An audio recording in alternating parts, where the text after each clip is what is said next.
Organizations that don't keep up with the times can ultimately slip into oblivion.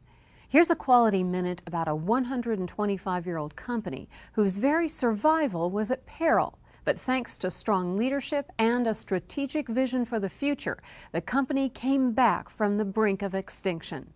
It's a story of the little railroad that could. Throughout its rich history, the mission of the Belfast and Moosehead Lake Railroad had been to provide freight service between mid-coast Maine and the rest of the world. The railroad served Bangor's lumber barons in the 1800s, carried apples from the state's orchards, and even shipped ice from Lake Winnicook to Boston.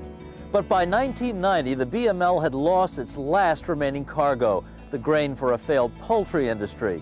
The old bull moose was facing creditors and foreclosure. The line seemed doomed. That's when current BML president Rod Rodrigue became involved. It was a railroad that everyone felt was past its time, and it looked like it was the beginning of the end for the BML, and we looked at it strictly as a scrap purchase deal. But Rodrigue and his family were captivated by the nostalgia and history that surrounded the doomed line. We read about the history of the line and of all of Waldo County, and it just became so apparent that this was a historical treasure that shouldn't be abandoned. From that point on, every business decision that Rodrigue made was under their new strategic vision, to become one of the state's leading tourist attractions. In short, management had to think entertainment, not transportation. Rodrigue convinced the state to buy miles of track and lease them back to the railroad. A massive promotional effort helped put BML on the tourist map. A steam locomotive and passenger cars were imported from Europe. A new depot was built.